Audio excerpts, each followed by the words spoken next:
بسم اللہ الرحمن الرحیم۔ السلام علیکم ناظرین، چکوال پریس کلب کے لائیو اسٹوڈیو میں آپ کو خوش آمدید کہتے ہیں۔ ناظرین، کہا جاتا ہے کہ فوجی اور ماہر تعلیم کبھی ریٹائر نہیں ہوتے۔ یہ بھلے عام جس پوسٹ پر کام کر رہے ہیں اس میں سرکاری طور پر وہ ریٹائر ہو جائیں، لیکن جب تک وہ زندہ رہتے ہیں، خاص طور پر جو ماہر تعلیم ہیں، وہ علم کی شمع کو روشن رکھتے ہیں۔ آج میں یہ گفتگو اس لیے کر رہا ہوں کہ آج کے لائیو اسٹوڈیو میں ہماری مہمان شخصیت ایک ایسے ماہر تعلیم ہیں کہ جنہوں نے پوری عمر اس میدان میں کارہائے نمایاں سر انجام دیے۔ جہاں پر بھی گئے وہاں پر اپنا جو منفرد ان کا کام کرنے کا اسٹائل ہے، تو وہاں انہوں نے اپنے ہونے کا احساس دلایا۔ ابھی حال ہی میں وہ گورنمنٹ کالج پیر پلائی سے آخری ان کی پوسٹنگ تھی، جہاں سے وہ ریٹائر ہوئے، اور ان کی ریٹائرمنٹ کے موقع پر جس قسم کی تقریبات کا انعقاد کیا گیا، جس طرح ان کو الوداع کیا گیا، وہ بھی صاف یہ بتا رہا تھا کہ انہوں نے کس انداز سے وہاں پر وقت گزارا ہے۔ آج کے لائیو اسٹوڈیو میں ہمارے تعلیم مسعود الرحمان صاحب یہاں لائیو اسٹوڈیو میں موجود ہے۔ خوش آمدید کہتے ہیں سر، یہاں تشریف لائے۔ اس کے علاوہ جی چیئرمین پریس کلب سینئر صحافی خواجہ بابر سلیم موجود ہیں، درویش صاحب موجود ہیں، عبدالخالق درویش صاحب۔ اور آج کیونکہ جس طرح میں نے گزارش کی ہے کہ ماہر تعلیم تو کبھی ریٹائر نہیں ہوتا، لیکن سرکاری ملازمت کس انداز سے گزاری، کس طرح گزاری، اور ان کی اب کیا ارادے ہیں، یہی لائیو اسٹوڈیو کے حوالے سے ہم ان سے گفتگو کا آغاز کرتے ہیں۔ سر، سب سے پہلے تو میں آپ کو مبارکباد ہی دوں گا، کیونکہ اس دور میں باعزت طریقے سے ریٹائر ہو جانا یہ بھی بہت بڑی ایک بات ہے۔ کچھ بتائیے گا اپنا یہ جو آپ کا سفر تعلیم کے شعبے میں جاری رہا، اور فیوچر میں آپ کی کیا پلاننگ ہے؟ Thank you very much. گزارش ہے کہ میں نے الحمدللہ ہر ایجوکیشن ڈپارٹمنٹ جوائن کرنے سے پہلے باضابطہ طور پہ ایڈیٹر پاکستان ٹائمز تھا اسلام آباد میں، اور وہاں پہ میں نے سٹی ریسٹ دیکھے، 2 پیج ہوتے تھے پاکستان ٹائمز کے، پیج 5 اور 6، اور ایک انٹرنیشنل پیج بھی میں نے دیکھے۔ یہ کون سا ایئر ہے؟ یہ 92 کی بات ہے۔ 92 میں جوائن کیا؟ 92 میں جوائن کیا۔ 92 سے 94 تک میں ایڈیٹر پاکستان ٹائمز سرو کیے میں نے، اور 94 میں پنجاب کی ایک پوسٹ کے اگینسٹ میں سلیکٹ ہو گیا تھا، لیکچرر جرنلزم، صرف ایک پوسٹ تھی۔ اور جب میں ناگری گیا تھا تو پبلسر کمیشن کا ہاتھ جو وہ بڑا ہوا تھا، میں نے کہا میں چھٹی دے کے آیا ہوں پاکستان ٹائمز سے، ملتی نہیں تھی، وہ یہ کیسے کوئی فائدہ نہیں، کیوں آ گیا ہوں؟ تو الحمدللہ پھر 1 مہینے کے بعد وہ لیٹر آیا اور انٹرویو کے لیے بلایا، تو وہ بھی اتفاق سے کرائسس تھا اسٹاف کا، باقی اسٹاف کا پاکستان ٹائمز، بڑی مشکل چھٹی ملی انٹرویو کے لیے۔ تو درویش صاحب 12 بندے میرے ساتھ بیٹھے ہوئے تھے پہلے میں، تیرے بعد میں تھا، میرے بعد اور کوئی نہیں ہے۔ اور 26 مئی کی گرمی تھی، لاہور کی بہت تپا ہوا تھا، اور اتفاق سے پہلے سب کے پہلے انٹرویوز ہوئے، سب سے زیادہ میرا ہوا، 5 منٹ 10 منٹ وہ ہوتے گئے، میرے انٹرویو الحمدللہ 55 منٹس ہوئے، 55 منٹس۔ اور جب میں فارغ ہوں تو چیئرپرسن کہتے ہیں اس کو، سائیکالوجسٹ خاتون تھی، کہ آپ نے کوئی سوال کرنا ہے، وہ کہتے ہیں میں نے کوئی نہیں کرنا۔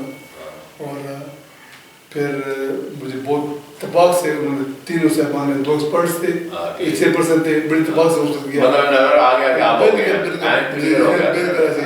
اور پھر جب ڈاکومنٹس پہلے جمع کروائے تھے نا، جس آرڈینری ڈاکومنٹس، وہاں سے میں ریسیو کر رہا ہوں تو پیچھے 2 ایکسپرٹ آ گئے، ایکسپرٹ سے مجھے تبکیت دی، بھئی آپ جا کے پھر سے مبارکباد دے دیں۔ نہیں، وہ تو چلو بات بتا رہا، یہ ذرا ہم چاہیں گے یہ پیر پھلائی، مطلب ہے کہ میں نے دیکھا وہ رسار جی میر صاحب سے مشاہدہ بھی ادھر ہوا، مطلب ہے کہ ابھی جب آپ گئے ہیں وہ تو میرا آپ ہی تھے، تو ایک اور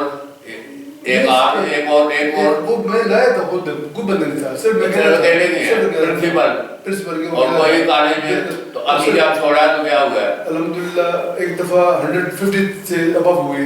اچھا، اور پتہ آپ کو لوڈی پٹی کے علاقے میں کتنے پرائیویٹ کالج ہیں، سارے معافی سے کم نہیں ہے، اور میں نے وہاں پہ الحمدللہ 150 تک وہ تعداد دی ہے، اور جس کی وجہ سے انٹر کالج نہیں، آپ گورنمنٹ میں تو کالجوں میں جگہ ہی نہیں ہے، تو یہ ادھر کیوں ہے؟ یہ کیا مسئلہ ہے؟ اس کی 150 کی بڑی ہمت ہے آپ کی، جو کہ 0 سے 150 کی ہیں آپ۔ اصل وجہ یہ کہ وہ علاقہ انفارچونیٹلی بہت دو پرابلم پیپل ہیں وہاں پہ، بہت زیادہ ہے۔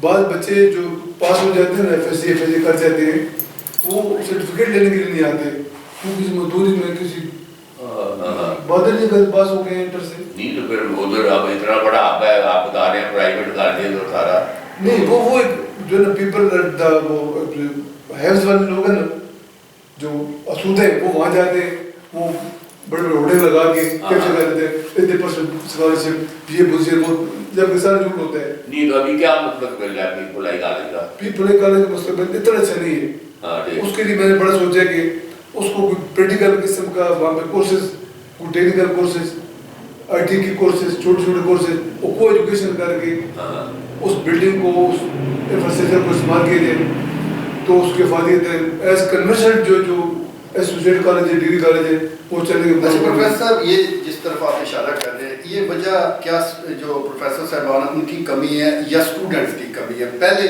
کیا سب سے بڑا مسئلہ کیا ہے؟ اصل جو پیٹرونیج ہے نا، سرپرستی، وہ ڈپارٹمنٹ کی وہ بھی کم ہے. ٹھیک ہے. اور پبلک بھی اس کے فائدے سے واقف نہیں ہے. ٹھیک ہے. یہ جو ہمارے سو گارڈ لیڈرز ہیں، پوچھتے کوئی نہیں ہے اور پبلک کو انٹرسٹ کوئی نہیں ہے، اور جن کے پاس وسائل ہیں وہ بچے پاس ہوتے ہیں، بیٹھے کر کے اس کو ملاد بھیج دیتے ہیں. ایک تو بہت بہت مبارکباد محترم مسعود الرحمان صاحب، آپ نے بڑی شاندار کریئر ہے آپ کا، آپ نے بڑا اچھا جرنلزم کیا. آپ پی ٹی وی میں جانا چاہتے تھے، آپ کی پی ٹی وی میں ہو بھی جاتی، اور چونکہ آپ کے والدین، آپ کے برادر بڑے بھائی جو ہیں، ان کا اصرار شاید پاکستان ٹائمز میں جانے پہ تھا، اور پی ٹی وی میں بھی آپ کا کریئر بہت اچھا بنتا، اور شاید پھر آپ اسی میں جو ہے وہ کر جاتے، کیریئر اسی کو کرتے. بھارت ایجوکیشن میں بڑا شاندار آپ کا کریئر رہا، اور جیسے آپ بتا رہے ہیں کہ جس انداز کے اندر آپ کی سلیکشن ہوئی، جیسے آپ نے پی سی ایس کا ایگزام کا پاس کیا، میں سمجھتا ہوں یہ بڑا امپریسو ہے، بہت ہی امپریسو ہے. اور ایک بات تو یہ ہوگی کہ آپ کی ذات کے حوالے سے. دوسری بات یہ ہے کہ جہاں تک اس کالج کا تعلق ہے، دیٹ از ویری انفارچونیٹ کہ جو میں یہاں پہ سن رہا ہوں، اور شاید اس کا جو سولوشن ہے یہ وہی ہے کہ اس کو کہہ لیں کہ وہ پبلک پرائیویٹ پارٹنرشپ جو ہے، یا اس کو کسی این جی او کو سپرد کر دیا جانا. اگر پرائیویٹ کالجز کے اندر لوگ اتنے زیادہ پیسے دے کے اپنے بچوں کو تعلیم دلوا رہے ہیں، تو سرکاری کالجز جو ہیں وہ اتنے ویران کیوں پڑے ہوئے ہیں؟ یہ ایک لمحہ فکریہ ہے. حالانکہ سرکاری کالجز جتنے اچھے لیکچررز لے کے آتی ہے، یہ پرائیویٹ کالجز کے لیے تو ممکن ہی نہیں ہوتا. اب آپ اپنے اندازہ لگائیں کہ آپ جیسے جو لوگ ہیں، اب کیسے ممکن ہے کہ پرائیویٹ سیکٹر جو ہے وہ آپ جیسے لوگوں کو ہائر کر سکے اور ان کو پراپرلی ان کو فائنینشلی کمپنسیٹ بھی کر سکے. تو میں یہ سمجھتا ہوں کہ ایک طرف آپ کا جو شاندار کریئر ہے اس پہ آپ کو خراج تحسین پیش کرتے ہیں، اور دوسری طرف جو ملکی وسائل کا اس انداز کے اندر جو ویسٹیج اور ضیاع ہے اس پہ ذرا تھوڑی پریشانی اور تشویش لاحق ہے. اور اس کا سولوشن میرے نزدیک جو لگتا ہے وہ یہی ہے کہ اس کو ایک پرائیویٹ ہاتھوں کے اندر دی. شروع سے آپ کو پاکستان ٹائم اور وہ بھی وقت ہم نے سارا دیکھا ہے. دوبارہ ربی ریٹائرمنٹ صدوات سے تعلق ہے پروفیسر مسعود الرحمان صاحب، اور بڑی شفیق الرحمان یہ رائل کالج وہ فاؤنڈر ہیں اس کے. تو یہ سارا ایک مطلب ہے زبردست پروفیسر مسعود الرحمان کے لیے میں آپ سے اطلاع کروں گا. یہ پریس کلاب بھی دیکھیں، یہ سارا یہ سرکاری بدماشی ہے سارا نا، تو یہ سب اس کی نظر ہے. کوئی بھی ادارے کو یہ قائم رکھنا اور سارا نا، یہ ایک بارہ ہم چاہیں گے کہ آپ کی اس پہ فائدہ اٹھائیں. راجہ کارکار چاہیں پروفیسر مسعود الرحمان جو آپ پیر کھلائی سے ریٹائر ہوئے ہیں 60 سال کی عمر پوری کر کے پہلے پرنسپل. تو ابھی وہ جو نقشہ ادھر کھینچا ہے بڑا، وہ تشویش کر رہے ہیں ہم بھی کہ ادھر زیرو پہ کوئی طالب علم نہیں تھا، صرف پرنسپل اکیلے ہی گئے ہیں ادھر. تو آپ کو 150 بچہ ادھر چھوڑ کے آ رہے ہیں. ابھی نہیں کوئی نہیں، مطلب فیوچر کہہ رہے ہیں کہ نہیں کوئی نہیں. آپ بھی ذرا قلم چلائیں گے کہ یہ انشاءاللہ ادھر اسکول روٹی پٹی میں سارا. دوبارہ جی بڑا شکریہ پروفیسر مسعود الرحمان کا. ابھی یہ کام آپ کے رات میں لڑکے بھی کاٹیں گے بات ایک اور کس سالوں نے کوئی پوزیشن دی ہے ان کو بھی. ہم یہ بات حوصلہ افزائی ہے. اللہ کے آخرت میں آپ یہ سارا. دوبارہ بہت شکریہ جی.